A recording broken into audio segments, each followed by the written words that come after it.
Hi, this is Brian Sebastian, Movie Reviews and More. We are live on Adrenaline Radio. We have all surprises today, which is actually pretty good. All surprises. Bill Margold is back. You know him as the Bear. Victor Garcia from San Antonio is here, even though he lives here now. My friend Stephanie Yarema is here. There we go. And Angela Ellefson came in today, too, which is great. She's going to be here next week also, so which is even more interesting. We have a lot to talk about, actually, which will be really exciting, which is good. And we also have Debbie Lynn Elias calling in about 5 after for all the latest movie releases, which will be really, really exciting to hear. Until she calls in, let's talk about movies. Okay, Angela, we got to put you on the spot first. Interesting. You said you wanted to see, with your daughter, Teenage Mutant Ninja Turtles, right? Yes. I mean, she's kind of young, so I'll have to check the ratings out to see if it's appropriate. But my husband's a huge Ninja Turtles fan. She's seen the older Ninja Turtles movie at home, and we've played it, back to back. So. Does she have Ninja Turtle toys? She does. Oh, they're my husband's toys from when he was younger. So she's been then she'll chew the heads off of them. Yeah. See, the good thing about that is Victor's a real fan of that. Yeah, I'm a huge diehard fan. I have all the collection of series, and back in the old school Ninja Turtles, they had a great hard plastic. So I'm sure those toys they'll last for a while. She could just tear those things up. That'd be great. That's what they're for. Destroy the toys. Yeah, destroy the toys. They really take a beating. Mine took a huge beating. They're good though. They're great, and I haven't seen the film yet. It's for a newer generation, so I'm sure your daughter would love it. Right, a lot of action. I'm sure your husband's going to be there. That's not. Oh, he's going to love that's it. Inaccurate. The turtles look a little scary to me this time. That's what I've been saying. This look to them. It's a little bit fierce. It's a little more real. It's kind of scary. It is a little scary. They're frightening. You're in a lot of trouble if you take some Ninja Turtles seriously. So. And with that, our other revolving co-host is on the air, Debbie Lynn Elias from MovieSharkAgora.com. Debbie, you there? I am here, Brian. Very good to hear you. Hi, Debbie. Brian. How are you?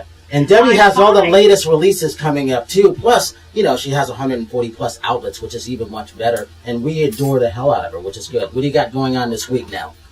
Well, what we got going on this week is we've got some big releases, and we've got a few little gems, as always. But the permeating theme that we have of our two biggest releases, it's like we're going from heaven to hell between the two of them. Starting with When the Game Stands Tall. Oh, yes, football. Which I know you've seen. Yep. And it is an amazing film based on the true story of the De La Salle Spartans football team up in Concord, California, and their coach, Bob Ladouceur. Jim Caviezel plays Coach Ladd. Michael Chiklis stands in and plays assistant coach Terry Eidson. And more than a football film, of course, Alan Graff's football film work, he comes out of NFL films and brings camera operators with him specifically for that second unit work.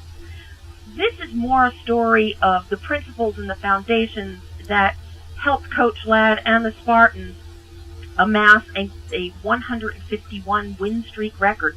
That's never been matched in any sport, professional, college, high school, Little League, Pop Warner, anywhere in the world. And then you also have Frank Miller's Sin City. Talk about that. Oh, yeah. We got Frank Miller's Sin City. A Dame to Kill For. Yep. I am one of the rare few out there, it seems, that I'm enamored and enthralled with the visceral nature of this film. And most importantly, for what Robert Rodriguez has done with his cinematography.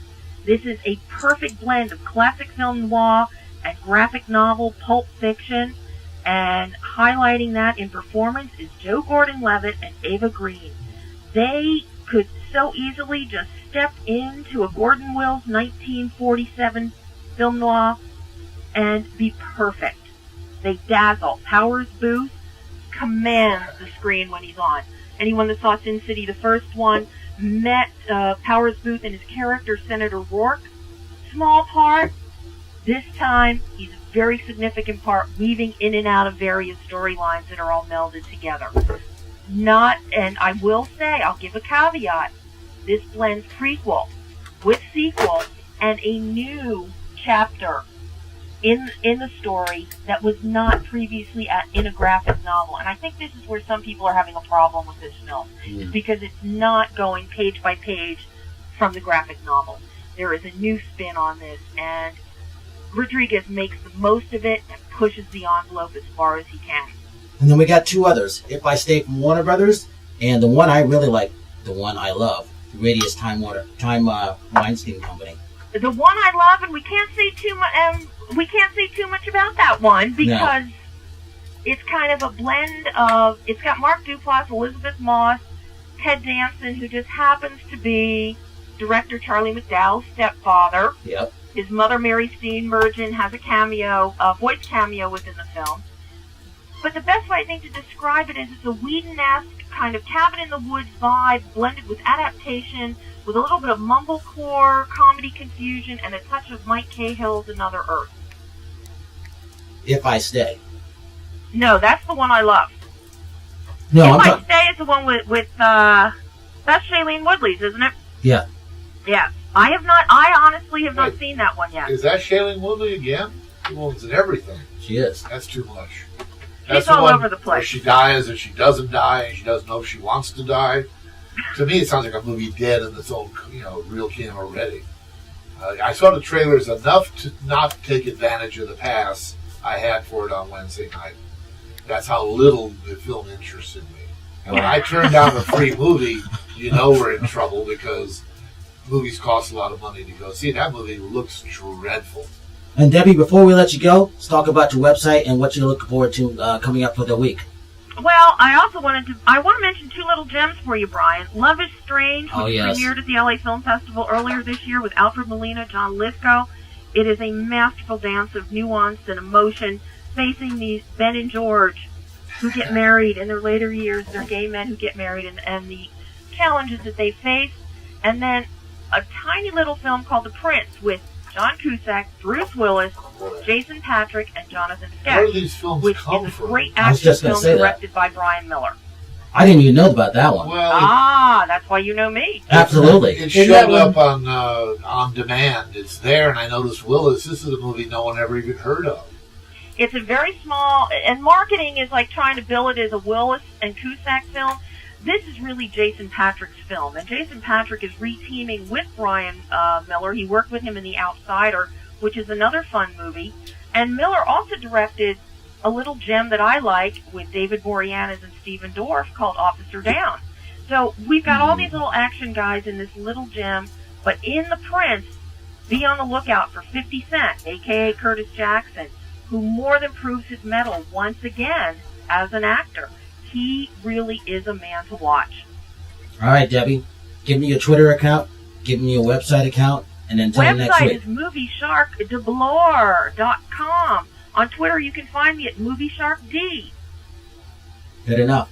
Thank you so much, and we'll see you again soon, right? Thank you, Debbie. Thanks, guys. I'll talk to you later.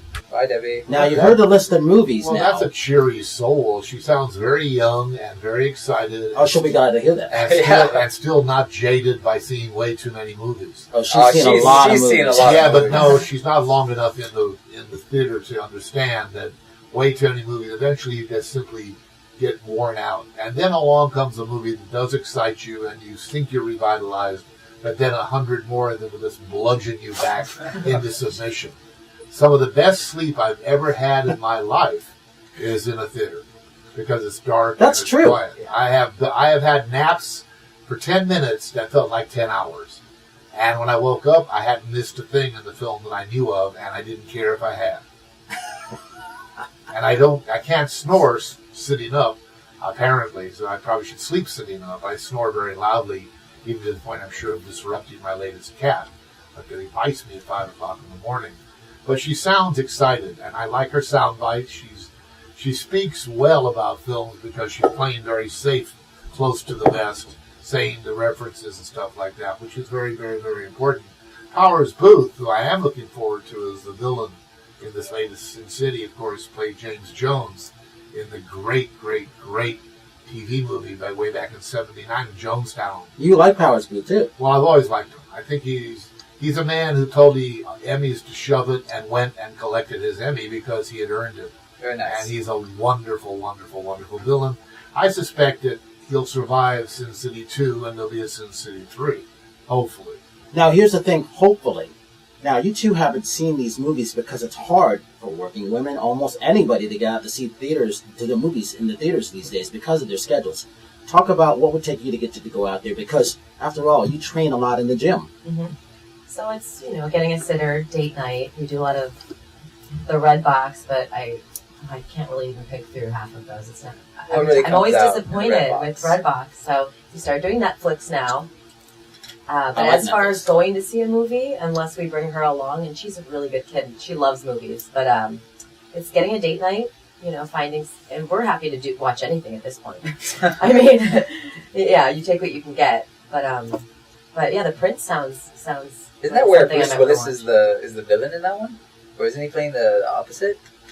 Who? Well, he's been a villain before, but I think this would be a good one to order on Netflix. It provides almost everything eventually, and it's and I like it. I get them 2 at a time, and I just watched 2 old ones. I watched Lone Star, which is a brilliant film from 1997-98.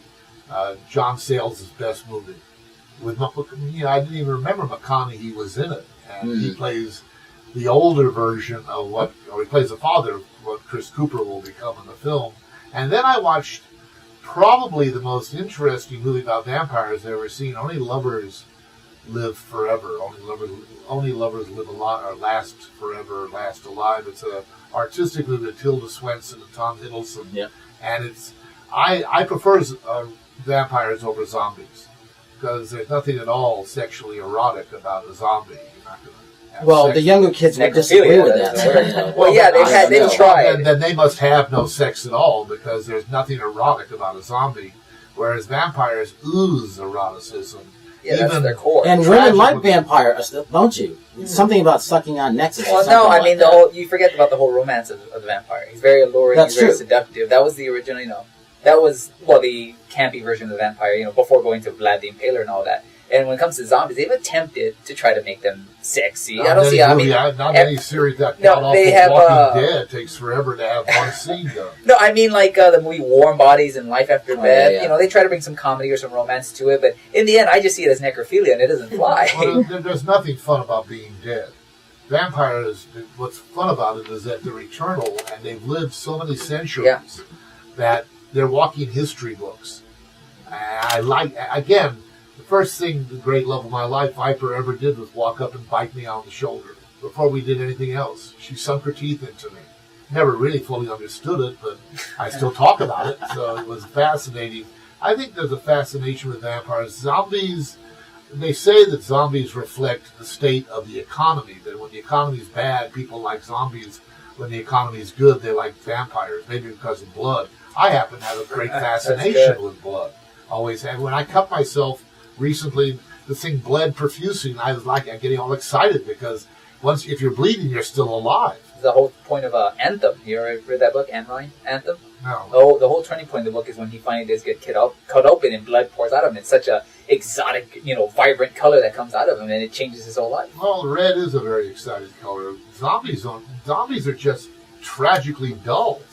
Yeah. They're not even very fast. The original zombie, it's very slow. I always didn't see the harm in them when you could just simply walk around them. That's why they updated them and made them run fast, and they just changed the whole series because they couldn't compete. The most successful show on cable. Which is true. And that's talking about TV movies. All right, since we're on TV movies, because we don't have a format today, we're just throwing things out there. Let's go to Law and Order. Let's talk about Law and Order. We got 2 people that series that never ends. I was still back on the conversation of vampires and Frank Miller and, what do women watch and why are they watching it? And which I think is important. Vampires are the romanticism, sure, but I haven't seen a vampire movie that I've liked since Bram Stoker's Dracula. And I'll tell you why. The Langella movie. And you'll tell us when we come back. I will. When we come back, we're going to pick that up. This is Brian Sebastian with Movie Reviews and More on Adrenaline Radio Live. We'll be right back. Hi, this is Brian Sebastian, live, Movie Reviews and More. We were just talking about, we were on Law and Order. We're skipping all over the place today. Stephanie was going to pick up where she last left. You were talking about Frank Miller and going into Law and Order. Well, we talk about movies and content, right? And Bill was touching on this about, looking at trailers and seeing whether or not you want to go to the movie or not. But as a visual person, and my background being a visual person and also a musician, It's about what am I seeing? And Victor and I were talking a little bit about this earlier when I said I am a creature of habit in loving horror. And I started watching horror when I was about 5. And my favorite film... I keep hearing this. My favorite film growing up when I was 5 that kept me up all night was Vincent Price, The Pit and the Pendulum. That thing scared the crap out of me. Well, and at 5, you are impressionable. Yes, but here's the thing. It threw out the fishing line and hooked me in. So it became a whole visual piece. And then we were talking about one of my favorite films of Alfred Hitchcock, which most people don't go to. They all think of the more mainstream Hitchcock, but my favorite was Marnie. And where the visual content comes in to wrap all these films together, for me as a moviegoer, is looking at Bram Stoker's Dracula, Frank Miller, the new one, A Dame to Kill For, and I liked the first one that I saw as well, Sin City, and now talking about Marnie and these films being done in black and white. And I think our guest was Debbie going on that Absolutely. Same spiel with the Frank Miller film and how they incorporate this black and white and the visual effects that are happening. And it's not the blowing up and the blood and that. It's architecturally poignant how this film comes together. And I think Marnie does that definitely, because Marnie is a mental mind, you know what, if you will, of abuse, shot in black and white. But every time Alfred needs to make that point of what's going on, here comes the color red. And that's how Frank Miller's movies are done too. It's this black and white film noir, but then here comes the color red.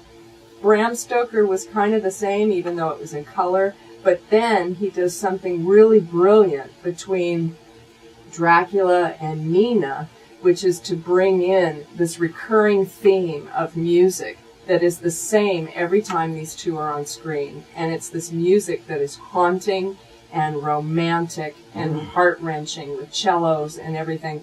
All of these films are doing that same thing, but is anyone really paying attention to it? Or are we so engrossed in just the blowing up and the killing and this and that we're forgetting to look at what's really putting these movies together? Well, which leads to my point on getting women to the theaters because of the time that you guys have. I mean, it's not a lot of time. We're already going to get the kids coming in because that's what's being marketed now, you know. Well, I think what you're mentioning is the scenes in movies that get to your subconscious that you're not aware of being satiated while you're watching the film, but those are the scenes that live in your mind. Barney was Tippi Hedren and I think Sean Connery. Yes, it was. And I don't remember a scene in that entire film.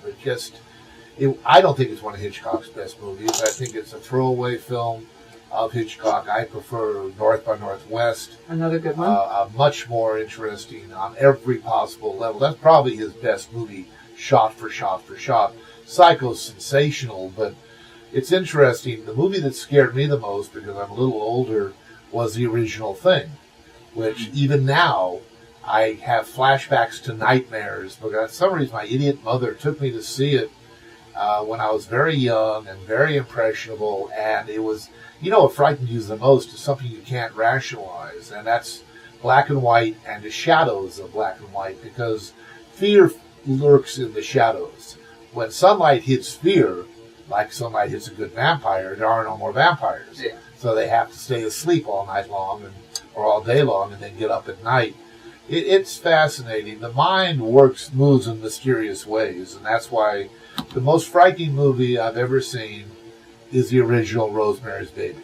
Yeah. Because I wasn't sure what I was seeing. And everybody tells you something different about what's in that crib at the end of it. That's true. I'm a devil worshiper because I was born with 3 6s on my head, 3 little bone spurs, so I believe in them. And I believe that there was a devil in the crib, but other people don't see anything because they don't want to see anything. That is a brilliant. It's another brilliant film, yes. That movie just crawls up under your eyelids and dies there. And Angela, as a mom with a really, really busy schedule, how do you decide what to take your daughter to see, and what scared you as a little girl growing up? Okay.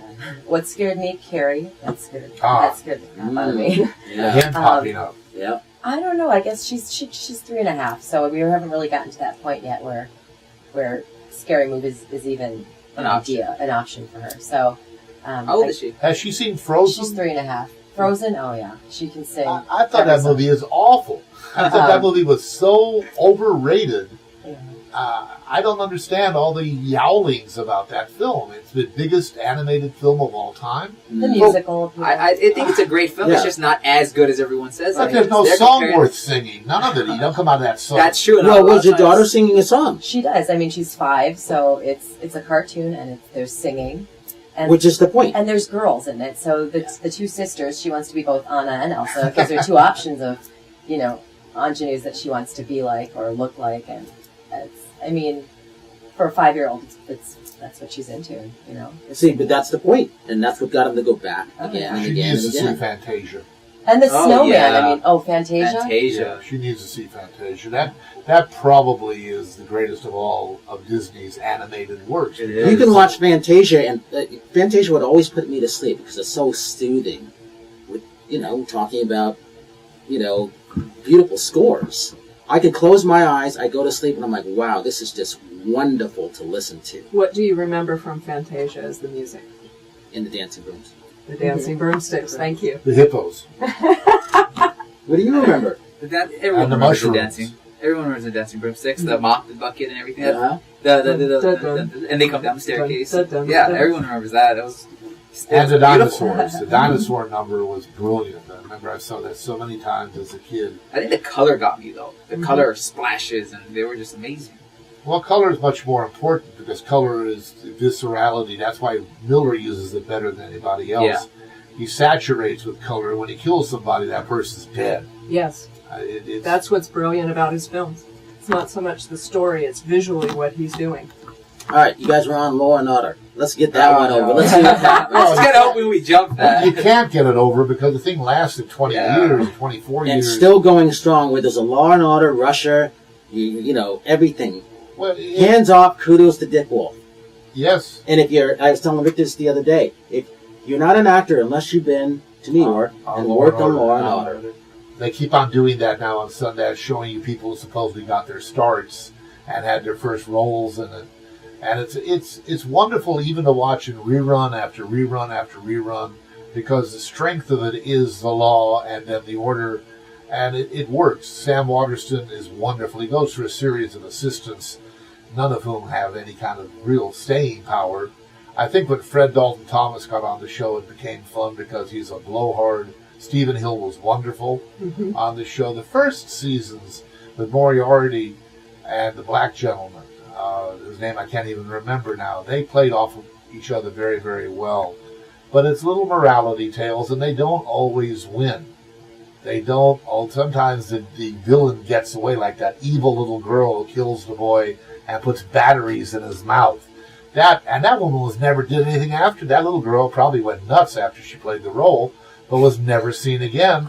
And she's looking at the next little boy, lining him up, and Waters is going, "Oh my God, that's tremendous stuff." Yes. And talking about seeing everything again, you guys have seen every single episode, Oh, yeah. which will make her nuts. I've seen every episode of the original Law and Order, which has been on now for how many years? Well, 24 years is what it ran. It wanted to get its 25th, and they had this idiotic attempt to come to L.A., and it was a mess. That last year was a disaster. I don't know why they punished Wolf by taking it off. It had the spin-offs, which is... Well, 24 years is enough. No, he wanted to go past Gunsmoke. Well, yeah, I know. Which I never liked as a kid because very few people died on that show, and I liked Westerns where they killed people. But again, they had SVU, whatever, the sexual victims unit, which I've never particularly liked because they blame it all on the industry that I'm in. I liked Criminal Intent because of D'Onofrio. His very strange performance was mesmerizing. It was brilliant. He really was. He was almost too good for television. And he's a great... Well, he was great for television, which is, because he was getting burnt out from doing movies. Well, he didn't do a whole lot of movies. That's the thing. Yeah, but he was giving it his all, though, which is why he went to TV. Television right now is far more entertaining, scene for scene, than movies. And this thing, House of Cards with Spacey, is a whole other world. When you watch him talking to you, I'd love to do that. That is incredible. He is the consummate political villain, but then anybody in politics automatically is a villain. That's a corrupt word. All right, Victor, you gotta put your point of view in on Law and Order when it comes to Law and Order. He's too young to understand. No, when it comes to Law and Order, I studied law for quite a while, and when I watch these scenes, it seems more like they tend to spew out these random facts at you, and they're kind of like they're struggling to make a coherent storyline that'll get you hooked. The law, there's plenty of things they don't touch up on Law and Order. A lot of things I studied on, when I was younger, on the law or forensics, that I would kind of wondering, why don't they ever put this in a show? Why don't they ever? It's because it's not intricate enough. It's not only 46 minutes. Even then, look how long they've been on, 24 years? Their stories are There's ripped a part from one. the They headlines. can have a part one. That's another thing. They're ripped from the headlines. They're doing whatever's hot. I mean, they could always be a continued What's episode to wrong carry with that? over. I don't like it. Is there enough realism in the world? I want to go to the TV and watch something that escapes me from my current reality. I don't want to see what's on the headline in the newspaper come out on the show. Yeah, but Law and Order just reminds you that... It reminds you. It reminds you where we are and what's going on. And the spin-off from Law and Order is now Cold Justice, which is these two gals going around solving cold cases that have been closed for many, many years. That's interesting. I prefer that show, by the way, there was a show called Cold Case. And I eventually got to see all of them. And he watched every episode of that one, too. I cracked them down and got them all. Files. And it was such an extremely well-made show of flashing back and forth in the same scene. And I'm going, no wonder it got canceled because it's too expensive to make. But Cold Case was really an enriching history lesson every single episode. And none of those people on the show have gone anywhere. You see, but that's what I'm into. Give me Cold Case Files, and I'm 100% Not Cold Case Files, The Cold Case. Oh, The Cold Case. It was called Cold Case. It was on Channel 2 on a Sunday night. For some reason, I never saw it in its first run. But then it kept on showing up on first TNT and then USA. And I tracked them all and eliminated them and crossed them off. And he did. He had this whole little list of stuff. Well, I'm a completionist. I'm a completionist, too. However, if a show... like the modern show, this piece of junk called Strain is so bad, I've given up. I've given up on Strain. They got approved for a second season. I don't know how. That movie that show's anemic. Yeah. It's an anemic vampire show with all kinds of Nazis popping out of the woodwork, and even it's got Kevin is in it. One that I like, Durand. Kevin Durand is in it, but he has a bad accent, and all he does is talk to rats. And I don't care. I don't care about this creature running around in New York. If he came to L.A., maybe I might take it personally, but the show is awful. So I've given it up. When it comes to Blacklist, too. Well, that. Oh, Blacklist is Blacklist is good. Well, when it comes to coming home from the gym, I'm not sure how you handle this. Do you get a chance to, after the daughter's fallen asleep or anything like that, get a chance to watch any TV shows? Recently I got into, I wait until I put her to bed, and I have, on my iPad, Orange is the New Black. I must admit, it was a guilty pleasure. Every night I'd come home and, religiously watch episode after episode until I finished it from start to end. And now I'm anticipating the next season. And which is there. So that was something that I really... Now, is that a comedy or a drama? I call it a drama. It's been nominated for best comedy. I know, but because it's got a lot of humor in it. Well, I call it a drama. You call it a comedy or a drama? It's a little, like you said, a toss-up, a little bit of both. It's what is it? Condromedy. It's a mixture of... The thing about it is I haven't watched it yet. I don't know why. I'm surprised. I know. Well, I haven't watched it. Is that one of those Netflix originals? Yes. Originals. We love Netflix. I did House of Cards, and I'm going to do Penny Dreadful because I like her. I was told Penny Dreadful is somewhat insufferable, but I like to look at her. The thing about it, I think because you see a lot of skin, but the thing is, you have to thank where I come from for all of the skin you see on TV now. The Masters of Sex, which is the boldest of all shows I've ever watched, that thing takes human sexuality and absolutely flays it wide open for everybody to see because they are married in real life. I guess Kaplan and Sheen are married. And Masters of Sex, starring Michael Sheen. It's a wonderful show teaching you the history of the ignorance of society during that period of time when Masters and Johnson were doing their studies. But they owe a great debt of gratitude to the adult entertainment industry. None of that would even exist if it hadn't been for the pioneers of X who put it all on the line when it was illegal. Now, unfortunately, nudity on the air. A good show that you should watch. Masters of Sex on Showtime. Okay. Very, very well written and everything like that. And it gave Allison Janney she got a word. And I felt I was invading her privacy when she did a topless scene. For some reason, I didn't want to see CJ from West Wing topless, but here she was doing it, and her unadorned breast, because everybody gets, unfortunately, enhancements nowadays, and that's so sad, because once you start putting stuff into your body, your mind rebels against it.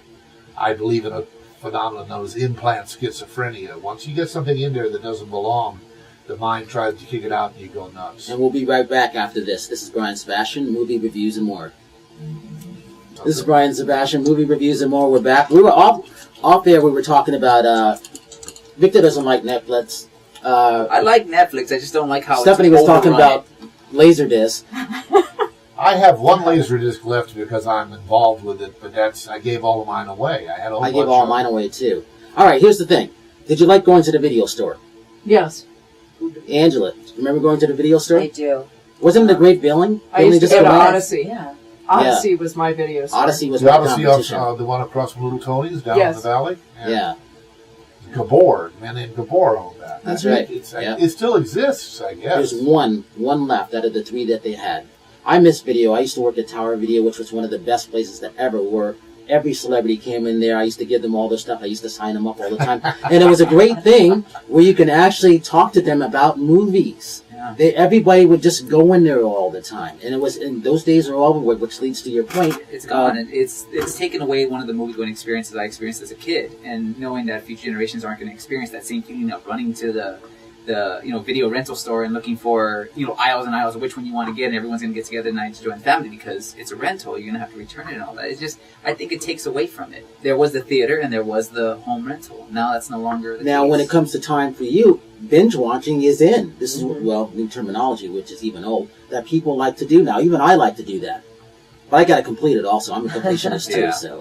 Well, you want to know what's going to happen. Exactly. You want to say goodbye to a show and be done with it, and hope it never comes back. Because in many cases, my 2 favorite shows of all time are Hill Street Blues, and then the second one would be West Wing. And I was very happy when West Wing finally ended, but it completed its cycle.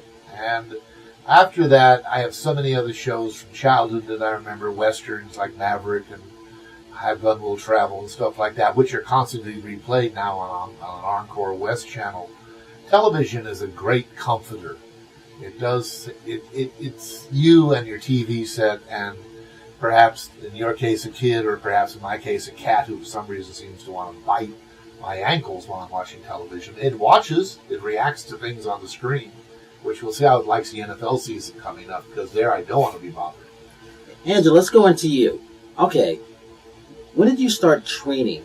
And this goes back to movies and fitness, because it's all about looking good for women in Hollywood. Mm-hmm. How did you get into fitness? Well, I was a figure skater growing up, so I had always competed and been athletic, so I had that background. And I guess just always went back to it, something new, a new hobby. I got into martial arts about 6 years ago. I love martial arts. Did that for a while. Yeah, I loved it too. And then met my husband through a martial artist, through a martial arts gym. So after we had our daughter, it was not really a choice for me, the violence and just the idea of getting hurt. You don't want that. You don't want your children to have to experience that. So I kind of changed direction and went into the fitness competing and figure competing. It's a little bit still training, still have a goal in mind, but a little bit. And your first show, what happened? So first show, I placed 3rd. I actually coached myself. So that was a unique experience. Most people hire a coach, spend a lot of money to get their nutrition right, their training. But I did it all myself, so that was good, exciting. So this time around, I've hired a coach, so I'm going for that pro card. Talk about eating correctly. So eating correctly. Everything you can't have. Well, you know what? It's funny because I didn't really torture myself in that. I don't think that people should, dieting for me, it's more of like a lifestyle change. So I just try to be conscious of what I'm putting in my body. I like a lot of healthy eating, organic, natural foods. I'm not too much into picking things off the shelf if I can't understand the ingredients. And I'd rather just go for what's accessible but healthy. So. And you got some stuff coming up too. Talk about that. Because now I'm coming. Yeah, so I got a sponsor for my next show. I sought after a sponsor that does Egg Whites International, so it's just egg whites, nothing fancy, no protein bars. I'm not huge on a lot of supplements. I think you can get them from natural foods, so that's exciting. And then I have a competition coming up in 9 weeks, so I'm just starting to do the muscle building part of my competing. So I have to build on some muscle, then I start to lean out a little bit. So right now it's just fun. I get to focus on getting big for the next couple weeks. Now we're going into 4 movies that I got out of there. All right. Martial arts. I think of Billy Blanks. I think of Van Damme. I think of Bloodsport, Lionheart, Death Warrant. Dolph. Absolutely. My favorite movie is Enter the Dragon. Bruce Lee. Well, that's the one that kicked the door open. But my favorite movie of that whole genre is the original Street Fighter with Sonny Chiba, which I just caught up with, ironically, on Rodriguez's channel, Uncut. Oh, yeah, the Uncut. Network. They had not only the castration scene, but also the throat ripping out scene. And that movie is so visceral. That movie had an X. And I remember when I was given the chance to work for the MPAA, that they forced him to cut it to an R, and I refused to work for an organization that was going to censor a movie. Had some problems in that respect, but it was interesting. The original Street Fighter is, I think, the best martial arts film ever made. Chiba's my hero. Enter the Dragon. Enter the Dragon's a little too artistic. What martial art film did you like? I like Bruce Lee films. So Were you a Van Damme fan too? I also like, not so much, I'll be honest. But I liked Crouching Tiger, Hidden Dragon. Excellent movie. I hated that. That's a great movie. I think it's flying through the trees. I loved it. What an intolerable That's an excellent movie. Did you like that movie? Of course I did. It's an excellent I liked it best as a martial arts movie and more as an art piece than anything. Yeah. More as an art piece than a martial arts. And strong. Well, you like Fantasia? I'm surprised you don't appreciate it. Exactly. And strong female lead in it too. And that's what I think too, is this shift in now having women be in these strong roles. I really like that appeal. I think it's exciting to see which goes into fitness and eating correctly, because being in that world now. Now, when I think of eating correctly, I think of Morgan Spurlock. The fat movie he did about McDonald's. Right? Yes. Oh, Super Size Me. Super Size Me, which I love that movie. I think that only really applies when you get older. That food will kill you. Yeah, well, as I was young, I can eat whatever I want, and as long as I exercise more than I'm intaking, then I'm golden. Yeah, but as I get older, it's not going to affect me the same way. I mean, I'll eat a cheeseburger and probably gain a pound off of it, and I don't care how much exercise I do. But yeah, I mean, I was really big into fitness for most of my life. Favorite food movie? Favorite food movie? Food? Yeah. Poltergeist. Julia. Yes, actually. Good one. Yes. Actually, I love that. That film, I was starving throughout the entire film. And I'm surprised that Streep did not win the Oscar for it. She was brilliant. That movie is a delicious film. Whereas the opposed to that is this god-awful Chef that's on the market now. That movie's terrible. Yeah, but it's doing well. I don't understand. Chef is doing well? I haven't heard anything. It's a horrible film. That's why it's still in the theater, yeah. I don't understand. A guy opens up a Roach Coach. But it's also got Sofia Vergara in it, too, so that's enough to make me go see her. So. All right, well, that's you're going for boobs. That's not. No. I just definitely going for. I like. No. I like Sofia. No. She's okay. So we talked about fitness in that, martial arts in that, food in that. What was the last thing that you mentioned that you were talking about? I have a statement. What do men think of women who are a little too fit for their own? Theoretically, do men feel intimidated? Do they? It depends. I love it. My husband's all for it. I mean, it's one of those things too where what is considered too fit or too muscular, or it's a fine line that we walk now, because there are different divisions, and some men will look at a woman and say, oh, that's too much, or that's just right. Now fitness models are becoming more popular than the waif like Victoria's Secret, what used to be that appeal. So I think it's just society's taking a shift on what's considered sexy, and I think muscles are, for a lot of men, considered, I love it. Considered to have an appeal. The first thing I think of, of dedication. That's the first thing that I think of. Yeah. Just the fact that you've got to go to the gym for how many hours and work out. Put in the work, right? And then you got to eat. And then if you have a family. And then you got to find something to wear. When you're fit like that, believe it or not, you lose a lot of social life and social time. You spend most of your time in the gym, honestly. Well, social media now, too. You think about Instagramming, and people are doing gym selfies, and people almost feel like they know you. I've noticed I've had a lot of followers on Facebook just from doing check-ins and promoting my, the companies I'm working with now for getting sponsors. Well, they like that stuff. That's the point of social media. Social media is for those who don't have time to go out. It's almost like you don't have exactly. It's kind of sad, but well, I think Brian and I experienced the female fitness with Maureen Boutte. Yeah. Who was an unbelievable example. And Kim Chambers. Kim was great with that. Well, Kim, when she was with Sir Lancelot, that was interesting, but Maureen was the perfect example of the stick of dynamite. There wasn't an ounce of fat on that entire woman. She just decided. She was a thin German waif, and all of a sudden she decided to get into fitness. And boy, she was cut places I didn't think muscles could go. It's tougher to put on mass than it is to turn what... If you already have a physique that, say, like I have a good muscle memory, and I already kind of sit in a physique where I could just build from there, but women who are normally a lot thinner, I've noticed in my industry, they have a tougher time trying to put on weight. Mm-hmm. So it's interesting to see how people nowadays, everyone wants to lose weight. Well, in the fitness industry, sometimes a little bit of weight can be advantageous for you because you can turn, it's easier to build from there than it would be to build from being very thin. I remember talking to Tammy Webb way back for Buns of Steels, and she was working on getting pregnant, and that was a whole reverse of her, I think, mental state of mind, which is interesting because you don't really hear a lot unless women really talk behind closed doors, and I thought that was interesting. So she went from being physically fit to how to stop a little bit of this and get pregnant. Yeah, you do have to take it back. It's hard to, the cycles that women naturally go through. Sometimes those things, are tougher to, when I was working out and your body fat percentage is really low, it's going to be tough to get pregnant. Yeah. So, yeah. Stephanie, we're going to healthcare.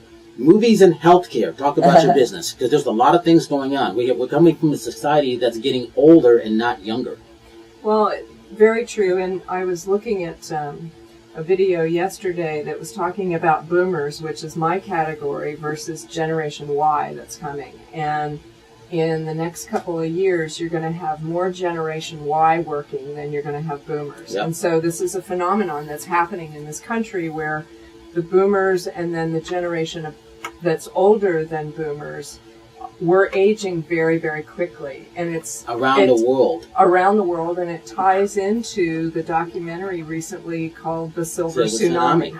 And so working with Alzheimer's and dementia patients and, being in my 50s, my early 50s, this is kind of a velvet right hook, if you will, of what's to come. And how do you keep yourself from getting to that point? How do you sort of outsmart Mother Nature and avoid Alzheimer's, or do you just go the path? But this is something that we're living with every day. It's touching everybody. It's a little different than, and I certainly mean no disrespect to people who are surviving cancer or what have you, but this is a whole different phenomenon, or any disease for that matter. It's not to not reflect on them or give them their due.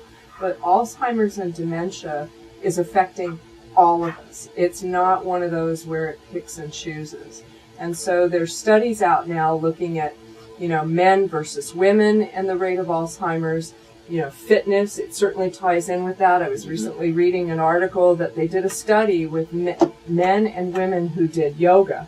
And does yoga help you avoid that path of Alzheimer's? And I've gone from 2 different locations where I currently work, and my one location was more centered on not mobile Alzheimer's and dementia and assisted living residents, to now being in a more higher functioning facility, if you will, but we still have the Alzheimer's and dementia.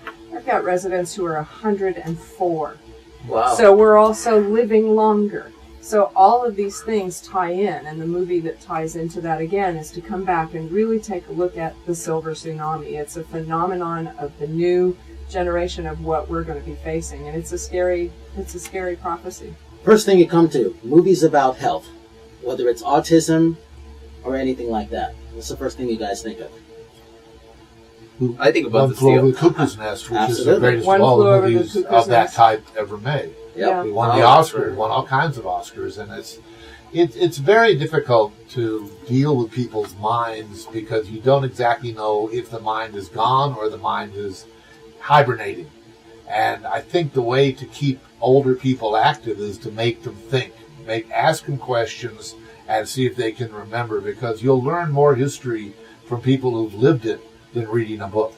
I was blessed in working at a golf course in 1960 and 61 when I was 17 years old, and I spoke with people from the Spanish-American War, the First World War, the Depression, the Second World War. When I finally went to college 3 years later, I wrote papers that my teacher said, "How do you know this stuff?" I said, "I didn't teach it to you." I said, "You didn't need to. I learned it from people." I never even said anything when I was 16, 17, 18 years old. I listened. You were shy. Well, I wasn't shy. I just knew I knew a lot less than they did, and I wanted to hear their stories. And that's where I think older people can be incredibly valuable. Ask them about time gone by. CNN is playing the 60s right now. We're currently caught up in all this crap at Ferguson, so we're not getting the series the 60s, which is only 50 years ago. And I'm learning things about the 10 years I lived through, which I think was the 10 most important years in American history, that I don't even remember because I was in college and I was insulated in my own life. So now I thank these shows for showing me the history and getting a chance to see it on a multitude of levels. But older people are incredibly valuable because they have memories. Exactly, and I think the difference too is the generations that we all come from sitting here at this station today is we were taught to revere grandparents. We were taught to revere the older which is what the generation because they had these incredible history lessons. It's what the blacks do. The blacks to a certain extent will do that. And nowadays, we toss away grandma and grandpa. Well, they still have that same history. They still have those stories. And the more you talk about that with them and pull them out of where they're at, they can stay ahead of the curve of what's going on with our older generation now. I think of Rain Man, the next thing that I was thinking of. I did not like that movie. That was an excellent movie. I remember they used to feed us after the screenings, and I walked out and I refused to eat, and they knew I was going to give it a bad review. I didn't like that movie any more than I liked Forrest Gump, which I loathed. You always said Gump is a lump. Well, Tom Hanks, what about Philadelphia? Was that? Well, now, Philadelphia, no, that's the HIV crisis, and that's a... no one remembers that Denzel Washington is in that film, and he's as good as Hanks, and Banderas is Hanks' lover. Yep. That's a very bold role for Antonio Banderas, who now is basically a throwaway joke in the latest Expendables. I'm not even sure why he's in that movie. Now, going to Expendables now, going back to Angela. Husband loves martial arts, you guys are in fitness. You guys didn't have time to go see the Expendables, which I thought was a great movie. I would love to see it. Mm-hmm. Why? Well, I'm a Rosie fan. So. Good for you. Yeah, I was the only one to ask Rosie a question, and I thought she did an excellent job. Well, she did a job. She did a great job in that. They should have killed some more of them. They really need to kill them. That's what I thought too. Because they keep on hanging those damn dog tags. I'd like the half dozen of them to die. Be done with it. Well, people can still go see that movie. So. That's a harmless film. It's a great film, nonetheless. It's not a great movie. It's better than the first two because I can't remember anything about the first or second movie. I think it's the weaker link of the three. Not saying at all that's a bad film whatsoever. This is rare to have all these people in a movie like this. You have to love it for that. But it put too much because we had to bring in the younger audience. The core of this movie was supposed to be about PG-13. That's another thing. It's only PG-13. But it's no blood. No, but I don't need the blood because when you hear bones break, and I've heard mine break, there's no blood when a bone breaks. There's just a serious amount of pain. But it was more gun use than it was physical combat, by far. Not really. I didn't see that guy somewhat. Guy on the motorcycles, that's an incredible stunt. Oh yeah, that was a really good stunt. God. Yeah. But compared to the last two... Who is Kellen Lutz? I don't know the guy from the Goat. Women like Kellen Lutz. Well, who is he? All right, we're going to come back and talk about the last segment of things. This is Brian Sebastian. You're listening to Movie Reviews and More. All right, we're back for our closing segment. I want to thank everybody for being here. Stephanie, Angela, Bill, Victor. Stephanie, what do you hope to get done? What do you want to see when you get a chance to see some movies? I definitely want to get out and see Frank Miller. I just recently saw Ellefson, so... Excellent. I'm seeing that on Monday at a $3 theater in the Valley because I've been told that it's really a good film. It's a great film. It's a great film, and I'm a huge Angelina Jolie fan, so I had to go see it. And it's one of those rare moments where I will go to a theater because I have a theater at home. And so I don't venture out of my cave very often. So I like my surround sound. I like my sofa. I like my popcorn. So, but I'd like to see more of visual effects in the sense of really being film noir with some of these up-and-coming films, just like the Frank Millers. And I'm always a Bond girl, so I'm always ready for the next one. I've always wanted to be a Bond girl. We don't get one of those until November. Usually is when they come out. Not this year, but it'll come next year. Well, actually, it's funny you mentioned Maleficent, and confession, I took my daughter to see Maleficent. It was her first movie ever. Oh. And now we watch the old Sleeping Beauty, and she prefers Maleficent. She keeps asking for Maleficent, so when it comes out, I think I might get that movie. But I'm looking forward to. I mentioned The Giver. I know everyone was kind of about it, but Meryl Streep is one of my favorite actresses, so I'm excited to see The Giver. That's, I guess, one in the Expendables movie. I want to see that. What would your husband go see? Ninja Turtles. Really? Yeah, he's a huge Teenage Mutant Ninja Turtles. I should go with him. He has the memorabilia and everything. Well, you hold his hand. So, You're saying it's not your kids' Ninja Turtles? Bill? There's not much really out there. I've not seen Guardians yet. I'm seeing it later on today, and I've been told it's a lot of fun. And the raccoon with the machine gun is irresistible. Streep's coming out later this year, and something called Into the Woods, which I know nothing about. It's a musical with Johnny Depp, and I have no idea what this film is about. The last 4 months of the year are the Oscar-nominated type stuff. The award season. There hasn't been much worth a damn this year, really, except Jersey Boys, which I put on a very high level of entertainment because the only movie I've seen twice this year. I went back and studied it the second time and appreciate. Plus, Eastwood's latest movie is coming out in December. Right. American Sniper. I look forward to that. Bradley Cooper. Well, yeah. I met Chris Kyle. I liked him. It's going to be interesting to see how really sticks to the truth it is. You know, these SEALs are strange people. That's a whole other lifestyle. It is a whole other world. And we started the movie this year. We started the year with Lone Survivor. Lone Survivor. Yeah. I saw it last year, but yeah. It's very difficult to serve your country to that level because I was denied the chance to serve twice. The Marines turned me down, and then the Navy turned me down. And when the Army came after me when I was in college, I have 21,000 vision. And the man said, if you break your glasses, you're going to be of no use to us. So I said, I'll see to it I break my glasses. So they said I had to go home. I feel I serve my country in other ways. But. And Victor, guess what we saw this week? What did you see? We saw November Man coming up. Man. Pierce Brosnan was excellent. Roger Donaldson. Savagery. Looks like harmless. And then the other one. It's R-rated. Yeah, it's solid. It's not a Bond film. It's him in a very brutal fashion. It's good to see a man with his looks be very brutal but elegant He's savage. An underrated actor. And Kill the Messenger. Kill the Messenger. My God, was that a good film. That is. Jeremy Renner. It was more about. Well, I don't want to say too much. Jeremy it was more Renner? About, yeah, no.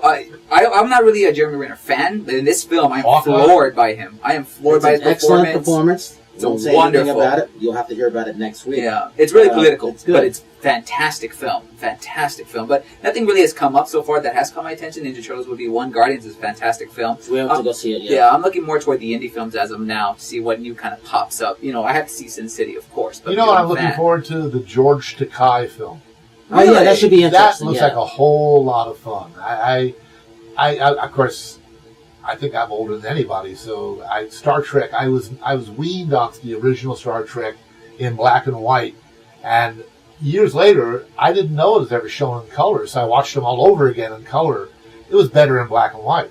The color was so lousy, and when they did those 3 years of it, the third year was a horror story anyway. But that first year of Star Trek is one of the purest films, or purest series in history television. It was, and it was brilliant in black and white, definitely. It was so much fun. And we got 60 seconds left. What do you look forward to taking your daughter to see? Anything? Nothing really planned. I don't know. Like I said, the Ninja Turtles, her and Dad that's their thing. So good. I wanted to go to see that. I don't know what's coming out for kids' movies yet. Haven't really seen. There's something about a big Stay Puft Man, a big fat marshmallow man, and it's a Marvel hero. And Big Six or Big Heroes from Disney.